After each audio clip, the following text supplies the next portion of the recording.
ebe a gbakọrọ maka na omego 15 ịbanye n'ọkwa dịka eze agadi 2.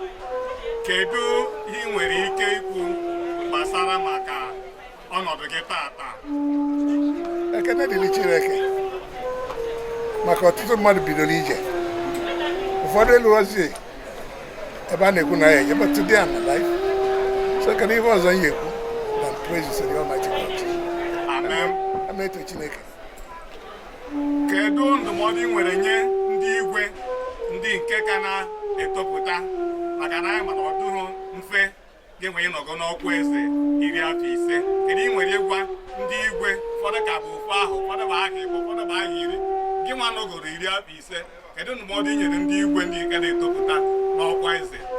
Ndidi, ezigbo omume, maka ịmana agwa mmadụ ma ọfụma gị nwa nọdụ na-eme na-eneghi anya.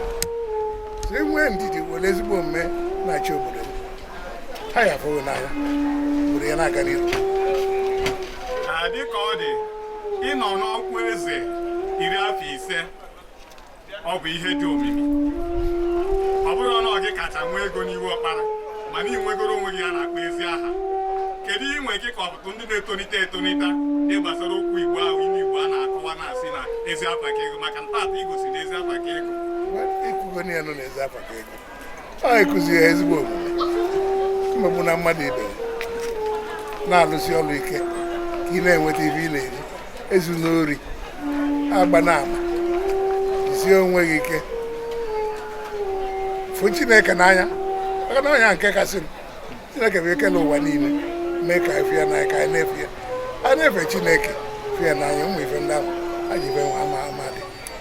Dịka ọ dị ụmụ okorobịa gị taa, ha na-achọ gwongwongwongwo, ma dịka onye eze a ka nwere ike otu ihe mekwa n'ime ndụ gosikwara anyị mana ofu ihe n'ime ya bụ na ịgbago 15 n'ọkwa eze, mana ọtụtụ ihe ndị ọzọ mekwa gosiri na ezi afa ka ego mere ọbụna Chuka ji nye gị ndụ n'ụbọchị taa. Biko kọwamie akọwamie ka ụmụaka na-etolite etoli mata na ego abụrụ ihe niile, na-enwe ezi afa kama ego dịka iri Igbo si wee kọwaa.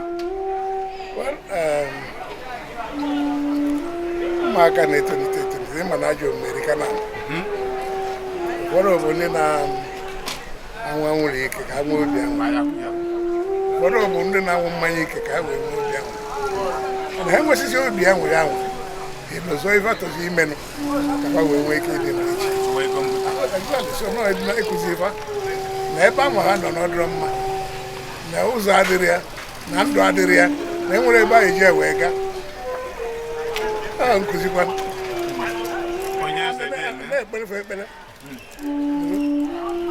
N'ebe dịka ọ dị, kedu atụmatụ gị na ndị kabinet gị ji n'obodo ihe ọkpara ime ka ọbụnadị egerege iru ọma i buru bụ mere iji rụọ 15 bụ na ezi afa gị ka ego?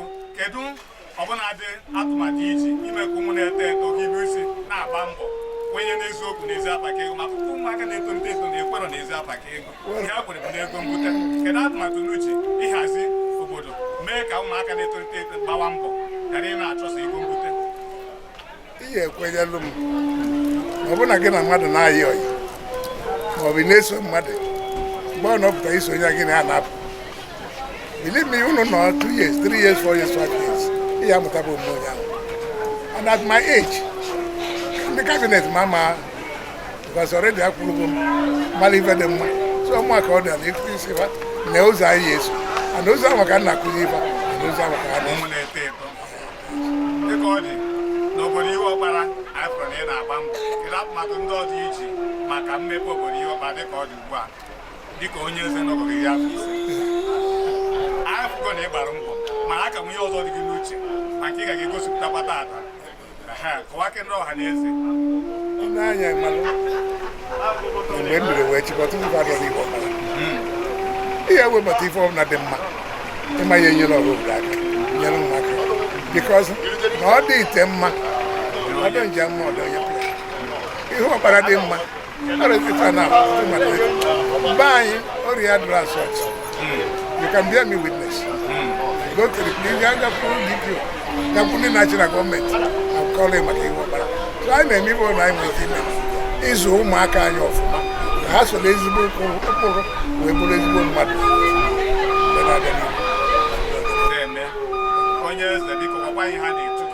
anyị ma na ịbụ His Royal Highness Sir Igwe Ladies Ogbonwatụ, mana enwekwa ihe ọzọ ndị enyi gị na-etu gị.